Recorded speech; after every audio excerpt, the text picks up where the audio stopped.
aposentadorias, irmão. Ex-deputado, ex-prefeito e ex-governador. Sabe o que eu fiz? Não aceitei receber porque considerava imoral. E achava que não podia contar isso para as pessoas, porque senão ia parecer que eu tinha comprado uma imagem. Até que a minha mulher me disse, não, você tem que contar isso para as pessoas. Agora eu estou contando assim meio sem jeito, mas aconteceu, eu sou diferente mesmo. Então, repare, mas vamos lá. Propor. Ninguém fala disso. Vou cobrar imposto, vou daqui, vou tirar da acolá, vou fazer isso, vou fazer aquilo, vou acabar com cartel de banco, não sei o que. Então, o pau vai cantar em cima de mim. Que é o único que está propondo Acabar com uma mudança. cartel de banco? Sim, senhor. Como é que tu vai fazer isso, cara? No primeiro dia... Tu não vai conseguir, Ciro. Deixa eu te dizer, o Estado Nacional Brasileiro é dono de 2 poderosos bancos, o Banco do Brasil e a Caixa Econômica, que estão no cartel.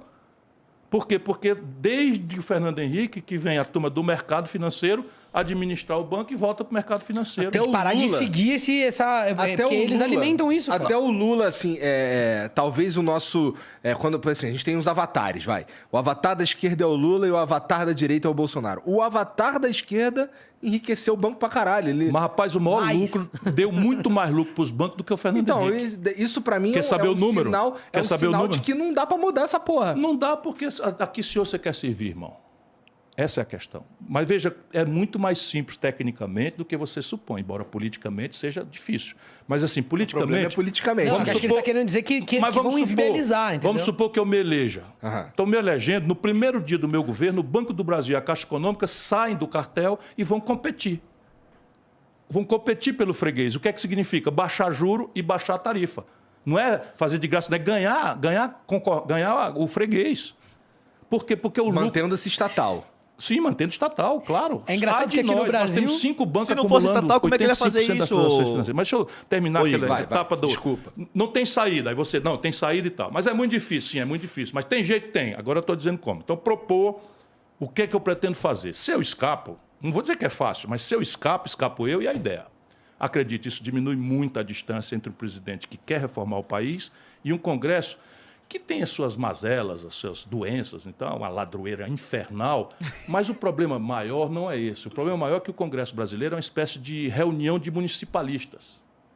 Por quê? Porque cá embaixo nós julgamos o bom deputado não é pelo voto que ele dá, pelo belo discurso que ele faz, é se ele traz uma coisinha para a nossa comunidade ou não. Se tem uma praça ou não. Então, é preciso entender isso. E eu fui deputado federal. Aí outro dia foi isso que era falso, eu fui o deputado federal mais votado do país. Vira um grande jogo de troca de favores, é isso, né? É, porque essa é a lógica. Então, se eu faço o seguinte, não, agora nós vamos votar. Segundo, os 6 primeiros meses. É o tempo mágico que o presidente recém-eleito, o povo ainda está ali quente, Dá pra passar uma acreditando. porrada de coisa. É aí que eu te digo, se você dissesse, porra, o Fernando Henrique estava com o Brasil na mão, eu estava lá, eu rompi foi por causa disso. O Fernando Henrique tinha o Brasil na mão, é só dizer o seguinte, ó, precisa desse conjunto de reformas aqui, senão o real vai dar no vinagre. Falando a verdade. Tinha passado tudo. O que ele propôs? Nada. Porque não tem concepção. Porque estava ali para carimbar os interesses dominantes no país, que é dinheiro para banco. E para 10 mil famílias abastadas que dão as cartas, controla a mídia, tudo. Depois o Lula, o Lula teve 86% de popularidade, estava com o Brasil na mão, fez a Dilma, presidenta da República. E nem lá ganhou no primeiro turno, nem para quem fica com o discurso de ganhar no primeiro turno. Mas estou dizendo, o poder que o Lula tinha, qual é que ele propôs? Nada. Por quê? Porque não tem concepção. Não tem concepção. E assinou a carta aos brasileiros, se comprometendo de entregar o Brasil para a banqueirada, continuar como estava. É o mesmo modelo. Então a proposta é 6 meses, 6 primeiros meses. Depois, como é que faz? Negocia. Aí é importante a gente explicar para o povo que negociar não é sujo.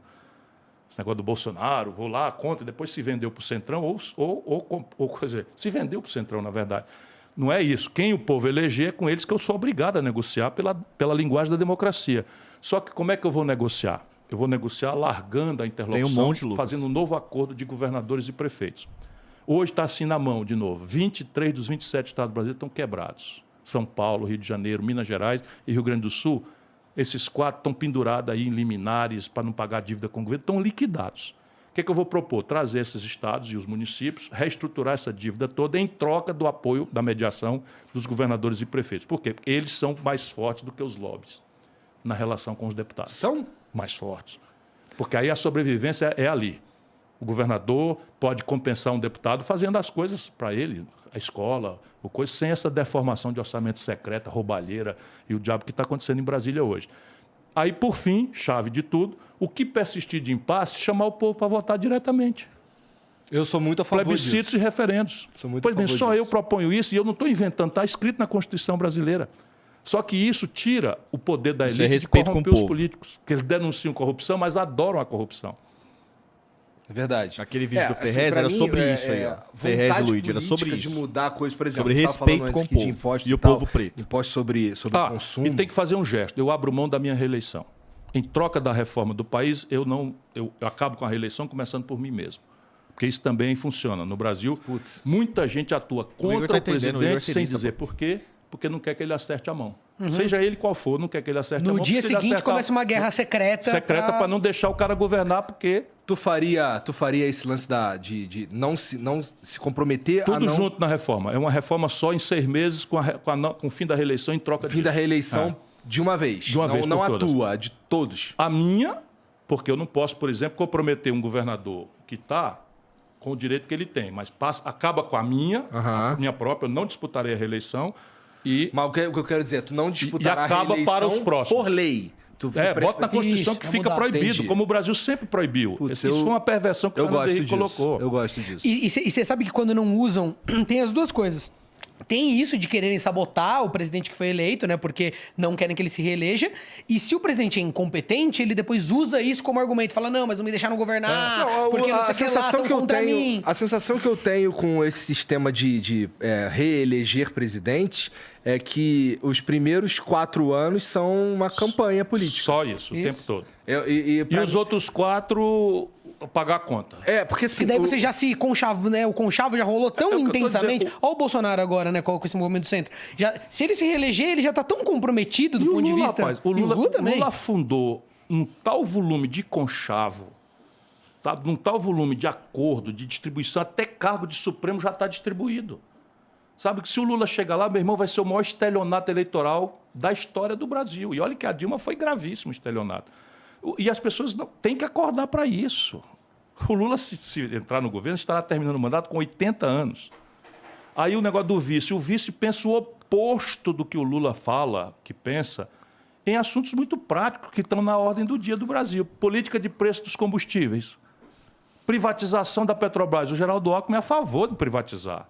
Então você está elegendo um presidente com 78 anos, num país que tem crise que o vice acaba assumindo, em que o vice é o oposto do que o Quando que presidente tá aconteceu isso propondo. mesmo, cara? Do vice entrar depois com não lembro. totalmente ao Todas as contrário? vezes.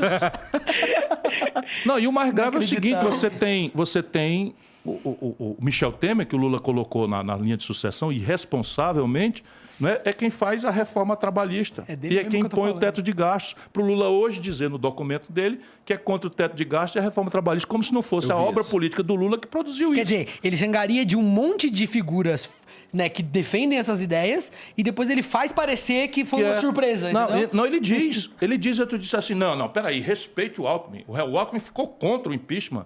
Eles estão... O Lula não está bem, tá? Eu não quero concluir, mas não está nada bem. Eu conheço ele de longa data, não está nada bem. Tem um monte, A ô, quantidade Derek. de bobagem Inclusive, grave toda semana tá que sendo. vem vai Outro pra dia, ontem Oxford, tava foi do convidado meio pra ambiente, ir. foi 5. Foi ontem. Foi ontem. Ontem, estava Vai ele ter um do monte lado Tem até com o Paulo do Guedes. Alckmin, que diz assim, ora, porque o meio ambiente é uma coisa muito importante. Eu, por exemplo, tive a grande Marina, que foi minha ministra e tal, humilhou a Marina, quase destrói a Marina moralmente e tal. Naquela Mas, campanha assim, sujíssima, né? Imunda. E tal, que a Marina atribui ao marqueteiro em vez de atribuir ao Lula, que é quem determinou, é quem faz. Tá O Lula tentando tá numa fazer posição muito privilegiada, né? Ele pode dar moedas para Ele todas pode as fazer o pessoas. que ele quiser. Ele nunca responde pelos atos Não, mas dele. deixa eu te falar essa de ontem, do dia do meio ambiente, então, do lado do Alckmin. Então, eu não sei. Então, agora, enquanto isso, o Bolsonaro traz esse tal de Salles. O cara é contrabandista de madeira, o cara... Não sei de onde ele veio. Quase que eu telefonou, Lula. Pergunta pro Alckmin aí do teu lado de onde é que ele veio. O cara foi lançado na política secretário de ambiente de São Paulo e foi demitido por corrupção. Aqui. E depois virou chefe de gabinete do Alckmin, ou vice-versa, chefe de gabinete, depois secretário do meio ambiente. E é o cara que pagou R$1.000 para quem fosse me hostilizar aqui num restaurante. Quê? Assim, como eu estou te dizendo. Caralho. É assim. Atenção, pessoal, o Ciro Gomes está no restaurante tal e tal. Eu pago R$1.000 para quem for lá hostilizar o cara e filmar para mandar para mim. Como é que tu sabe disso? Chegou em você Chegou essa em mim. informação? Chegou em mim, simplesmente. Eu tenho os prints aí tudo. Puta merda, hein? Isso daí é muito sujo, de fato, né? Oxe, você não tem ideia. Sabe o que eu queria que a gente comentasse? Era sobre uma tese que eu tenho visto muito entre os meus colegas, pessoas de esquerda bem intencionadas, que estão com essa ideia fixa de que a gente precisa resolver a eleição no primeiro turno. Cadê tua colinha? Eu tenho pensado muito... Não vou olhar a colinha. Tá. Tô indo bem sem a colinha. Eu tenho pensado muito a respeito disso, porque eu vejo que as pessoas não falam isso na maldade. Elas acreditam nessa tese de verdade. Mas quando a gente entra pra conversar... Você deve ter ouvido isso já, não ouviu? De que, tipo, não, de que a gente tem que eleger o Lula no primeiro turno, porque isso vai, de alguma forma, garantir com que o bolsonarismo desapareça, com que o Bolsonaro, a base do Bolsonaro fique com medo da força do Lula. Tem com o Paulo fico Guedes pensando também, sobre Derek, isso, depois você e eu vê não lá. consigo enxergar Vamos outro ver aqui caminho também. que não seja o oposto. Digo, a melhor forma de manter o bolsonarismo vivinho da Silva é você fazer uma eleição onde o Lula ganha por um percentual... Vamos supor que ganhe no primeiro turno, coisa que eu pessoalmente acredito que seja quase impossível. Pelo histórico e por tudo que aconteceu. O Ciro precisa sair, precisa arregar. Nenhuma chance. Mas veja bem, se ele ganhasse com um percentual apertado, vamos supor meio ponto, um ponto e meio, isso não seria o combustível mais forte É evidente. pro bolsonarismo virar e falar, não, a eleição foi fraudada. É óbvio, porque Claro. poucas urnas, um conchavo pequeno já consegue garantir não, isso. e aí. mais o Tá seguinte, entendendo? olha, o Lula no auge da popularidade dele na reeleição não ganhou no primeiro turno. E agora depois com o a país Dilma não ganhou no divididíssimo. primeiro turno, nem na reeleição ganhou no primeiro turno. E agora com todo chumbado, Uhum. com 1000 denúncias irrespondíveis de roubalheira, a crise econômica monstruosa que ele produziu, as pessoas sabem que dia perderam o emprego. Uhum. O desemprego no Brasil vinha em 4, 4,5, 4,5, 4,5. Aí com a Dilma foi para 12%, nunca mais desceu. Está descendo aí para 11% agora, nunca mais desceu. Isso aí todo mundo sabe disso. A inadimplência, que é farra do crédito, ok, foi muito bom. Todo mundo foi para o crediário, agora está todo mundo amargando. Percebe? Mas é que as pessoas, eu não sei se as pessoas conseguem fazer esse elo, Ciro. Agora não, mas a campanha vai fazer. Você vai ver. Você vai ver. Porque eu tenho visto esse discurso obrigado, crescendo Souza, seja do bem-vindo, último como é que você mês tá? pra cá. Mas Obrigado isso é pelo follow. industrializado. É. Isso é uma parada que eu já pensei, assim, eu pensava, comentava em casa, inclusive, isso sem ser totalmente leigo, não sou economista, não sou nada disso, não tinha nem programa ainda na internet, e eu comentava, caralho, as pessoas estão comprando carro pra caralho aí, comprando apartamento, comprando tudo caralho, mas, pô, tem que pagar, né? Como é que vai pagar essa porra? Vai produzir, provavelmente, uma galera, isso aí eu ouvi, inclusive, o Boechat falando, faz tempo. Que, cara, isso daí é uma conta que as pessoas... Será que as pessoas vão conseguir bancar o apartamento que eles compraram e tudo mais e tal? Isso parecia até meio lógico. Mas eu não sei se as pessoas Tem com o fazem Paulo Guedes elo também, entre... já era, acabou esse assunto. Conseguir Pode dar procurar entrada, aí. conseguir começar a pagar aqui meu apartamento... E perceber que a mesma política que os colocou nessa posição de conseguir ter o bem... as impediu de pagar o bem mais para frente. Existe uma coisa seguinte, é a realidade e o esforço dos políticos de manipularem a realidade em seu favor. Estou dizendo que o Lula acabou de dizer que o Alckmin não foi a favor do impeachment. Disse assim, não, se zangou com o repórter. Não, respeite o cara. O Alckmin foi contra o impeachment. Então, porra, o Alckmin contra o impeachment? São 1 milhão de declarações de militância do Alckmin. O PSDB votou em massa 100% dos votos pelo impeachment da Dilma, enquanto eu trabalhei contra. O único estado que deu 2/3 dos votos contra. E olha que eu achava o governo da Dilma o pior governo até o Bolsonaro. Disparado é o pior governo da história Vocês do estão igual Brasil, comunista, mas não cometeu crime de responsabilidade e, portanto, tinha um elemento ali institucional viciado. dá merda, vocês Pois falam bem, que não é? vão fazendo. Então, o Lula faz o seguinte, ele quer sumir com o período Dilma-PT. E nós vamos tentar mostrar para o povo que é a mesma coisa. Tá certo? Que é a mesma coisa. E a pergunta que eu faço para quem não for fanático. Para quem for fanático já deve Não tem muito jeito. já deve ter desligado, já ter ido embora e tal. Mas quem não for fanático, a pergunta é, por que 70%, meu irmão, 70% em números redondos do eleitorado de São Paulo, do Rio de Janeiro, de Minas Gerais, do Sul, do Centro-Oeste e do Norte votaram no Bolsonaro? Foi porque o Bolsonaro tinha uma obra extraordinária, vinha do passado, brilhante. Nem fudendo. Não tinha nada, era um picareta do baixo clero que roubava dinheiro na gasolina. Eu fui colega dele lá na Câmara, sabe? Roubava dinheiro da gasolina, roubava dinheiro de funcionário fantasma, um picareta dos últimos níveis que existia na Câmara Federal, na Câmara dos Deputados. Estou te dizendo. E ele não me processa porque ele sabe que eu tenho as notas fiscais, tem tudo. Galera, qualquer pessoa pode ter. Portal da Transparência é só entrar lá e ver. Natália, era o nome. Natália? Era filha do Queiroz, que é o cara que tem 10 mortes nas costas, que agora está chantageando publicamente para eles apoiarem ele para deputado federal, o cara que estava ali preso e não sei o que e tal. Esse é o Bolsonaro. E 70% do povo votou porque ele apresentou uma proposta extraordinária, entusiasmo. Porra, o cara teve uma ideia.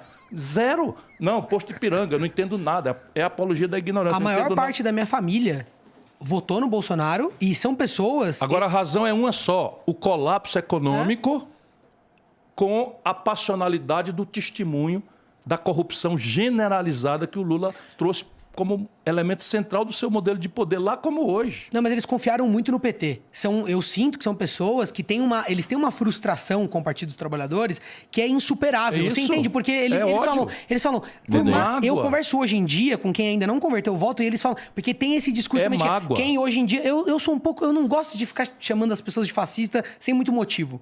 E eu tenho humildade de saber que eu tenho 28 anos e tem pessoas da minha família que são mais velhos, que eu respeito muito a inteligência, que sabem muito mais do que eu. Eu vou conversar e eles me ganham 1 milhão de argumentos, né? E sabem, e estavam lá vivos. E o que eles me dizem?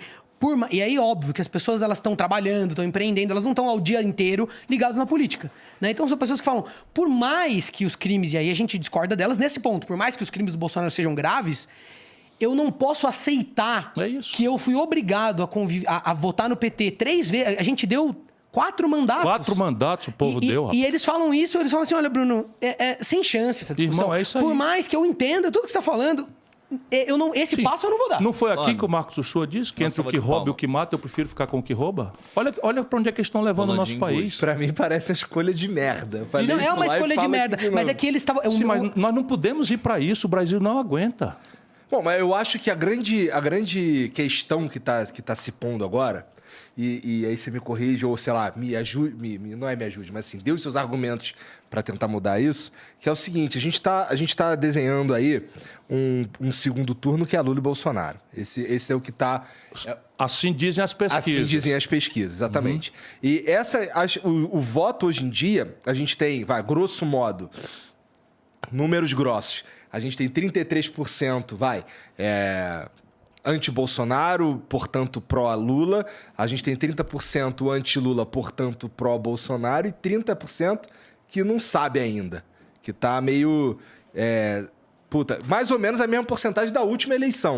Agora deixa eu te falar primeiro. Ninguém briga contra pesquisa. Agora a gente só precisa entender que pesquisa é retrato. E a vida é filme. Então, uma coisa é o retrato. Você tô aqui... Tirou um retrato, eu estava só passando a mão. Como é que é o retrato? Não é? Gostei. Eu estava só passando a mão. Então, agora eu vejo o filme, eu estava só passando a mão e não sei o que e tal. É outra história. Então, eu não estou assustado que eu vi um fantasma. Eu estava passando a mão, fazendo um argumento. Percebe? Mal comparando, pesquisa é isso. Portanto, a vida é filme. Agora, vamos ver aqui concretamente. Eu estava mostrando para o Rolandinho, porque estão me mandando para mim aqui. Pesquisa Ibope no Rio de Janeiro, na véspera da eleição. Eu vou aproveitar para ir no banheiro. Com vontade. No Rio de Janeiro, primeira à esquerda. Estou brincando, quase sempre é. Pesquisa Ibope no Rio de Janeiro. Eduardo Paes, 24, Romário, 18, Garotinho, 12. Witzel, 2. Quem ganhou a eleição? Witzel. Agora, pesquisa em Minas Gerais. Ibope no dia da eleição, 2/10, na véspera, que a eleição foi dia 3. Anastasia, 33, Pimentel, 22, Zema, 10. Quem ganhou a eleição? Zema. Colômbia ontem. Hoje, na verdade, não está acontecendo. O candidato que estava em terceiro lugar tinha 10%. Ninguém dava a menor bola para ele. Chegou, ganhou uma vaga no segundo turno com 28%, agora é favorito com 41%. Por quê? Porque hoje a pesquisa tem um elemento muito mais de propaganda no Brasil moderno do que de aferição mesmo. Quem paga as pesquisas? Se você olhar, tiver curiosidade, quase todas são pagas por bancos. Olha de novo, o mesmo esquema. E os bancos querem que seja um dos dois. Querem confinar os 2 e querem confinar os 3, os 4, os 5, para ter todo mundo disputando o frufru, mas tendo o compromisso de manter o sistema econômico, o sistema político, onde o suborno é mais fácil do que o convencimento. Por quê? Porque ninguém vai conseguir convencer a população se eu mandar para um plebiscito que o país vai cobrar 0,5% de imposto sobre as grandes fortunas acima de 20 milhões de reais e vai alcançar apenas 58 mil contribuintes e arrecadar 60 bilhões de reais por ano, dinheiro com o qual eu boto todas as crianças brasileiras numa creche em tempo integral. Um dos aspectos assim, interessantes sobre um segundo turno aqui no Brasil, eu tenho a impressão... O que foi, Zé? Não, pode falar, vai. Pode falar. Tá. Eu tenho a impressão que se a gente tivesse um segundo turno que tivesse, para não usar teu nome, se tivesse Moro e Lula, eu acho que a gente ia ter uma eleição no segundo turno bastante... Moro, não sei se é uma boa... Se tivesse X e Lula... Qualquer um ganha do Lula. Eu tenho a mesma impressão com o Bolsonaro. Qualquer um ganha do Bolsonaro. Porque assim, a grande questão que tá aqui agora é Lula contra Bolsonaro. E um sustentando o outro. Se a gente tira um, o outro tá fudido. Pronto, é isso aí. Né? Simples assim. Mas isso é só uma sensação que eu tenho. Mas correta, eu sou profissional. Tá. Então, deixa eu lhe dizer, reeleição é um mandato de 8 anos com plebiscito no meio. A condição da disputa é tão desigual, o presidente dá uma canetada, muda juro, muda coisa, vai empréstimo, faz o bolsa, não sei... Tem a máquina a seu favor. Enfim, e tá no jornal. Fala bobagem, sai no jornal. Não fala nada, sai no jornal. Fala coisa bonita, sai no jornal, como eu já falei aqui. Tal. Então, o que está acontecendo? Pela primeira vez no Brasil, isso já tem ciência nos Estados Unidos, já houve esse precedente, o Jimmy Carter, por exemplo, é um caso importante, não é? Em que a reeleição funcionou como um plebiscito contra a situação. É o caso claro do Brasil hoje. Então, eu não sei ainda quem vai ganhar a eleição, mas eu já sei que um vai perder, o Bolsonaro. E é uma coisa científica, porque é o seguinte, nível de conhecimento 100%, nível de preferência 25%, o resto tudo rejeição.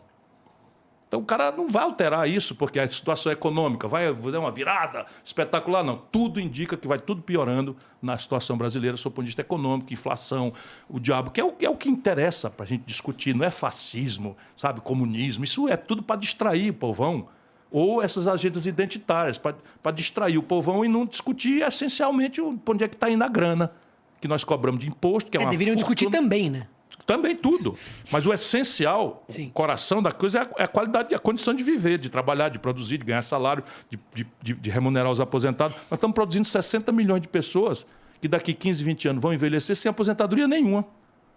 Pela informalidade mais selvagem da história do mundo, que é o Brasil hoje. Isso tudo é o que devia estar sendo discutido. Pois bem, Bolsonaro está conseguindo 25%. 75% não quer o Bolsonaro. O Lula está conseguindo capturar 40%, 45%. Tem 30% que, por esse critério raso, que é só um critério bobo, que não explica a complexidade do movimento do voto, não querem. Eu, desses 30, eu já tenho 12. Agora, quando você vai olhar, o Datafolha mostra isso tudo. Quando você vai olhar dos 45 do Lula... 12 nas pesquisas? Sim, nas nossas internas todas. Tá. Por quê? Porque eles ajustam na margem de erro. Então, quando diz 9, é a mesma coisa de dizer 12. Margem de erro 3 e PESP de ontem. Pronto. Percebe? PESP, XP, um banco. Aí, Quest, Genial, o outro banco. Nada contra. Não estou falando da desonestidade nem nada, mas, porra, não é estranho? Percebe? Eu pesquiso. Então, repare. Nesses 45 do Lula, 15 estão votando no Lula coagidos por essa ideia de que é o único cara que vai derrotar o Bolsonaro, vai tirar o Bolsonaro, acabar com o Bolsonaro. Imperativamente ser no primeiro turno. Tem que ser no primeiro turno. Para ser um símbolo. Que é justamente o oposto, tá certo? Se você quiser derrotar o Bolsonaro, é tirar ele do segundo turno. Portanto, quem está votando agora no Lula por essa razão, devia votar em mim. Porque eu tiro o Bolsonaro. Eu estou ali no 12, o Bolsonaro 25. Sim. Ainda longe da eleição, com a condição da disputa completamente desigual, eu passo ele. Mas não tem nenhuma... Você vai ver a sensação que vai ser essas eleições. Enfim... E do outro lado, você tem 25 do Bolsonaro, uns 9 estão ali porque não querem o PT de volta. Com certeza. Mas já machucados, já não explicam mais a rachadinha, já se zanga com a vulgaridade, a família do Não pararam muito para pensar. Eu sinto que está tendo uma inércia ainda. Assim, é no susto. Nosso Lula está subindo e eu preciso me proteger, então eu tô com o Bolsonaro. Sei lá, mas porque é o assim. povo está vivendo o pão que o diabo amassou. E a centralidade do assunto política na cabeça do povo hoje não existe. Só quem está agarrado nisso é político e jornalista. Isso vai mudando gradualmente com o tempo. Daqui a pouco você vai inundar a televisão com comerciais, com posicionamento. Então vai aparecer um cara que tem uma biografia limpa, que Zica, tem uma muito obrigado pelo follow, seja bem-vindo. Como é que você tá? Vai para o debate, que fala aí, mano, vai para o debate até com quem não devia. Muita gente diz que eu não devia ter ido. Vou debater com quem vai no Flow, vou no Flow. E vou mesmo. Aqui eu estou com muito prazer, diga sabendo da verdade, de novo. Né? E pronto. E aí vamos ver. O que é que eles querem? Resolver de véspera a eleição, tirando o povo da jogada. E falando em eleição, já que você citou esse episódio aí complicado aí do teu papo com o Gregório, Fiquei pensando muito sobre as eleições modernas, né? E como os instrumentos da internet colocaram complexidade na coisa, né? Porque assim, a gente tem um grupo que te acompanha muito, que faz questão de ver tudo que você fala, porque a gente tá interessado em entender onde tá a convergência, né? E tudo. Turma boa. A gente se juntou para assistir esse papo, né? E aí, assistindo, a gente ficou impressionado, porque o Ciro, ele tem muito a falar, né? Então, ele sempre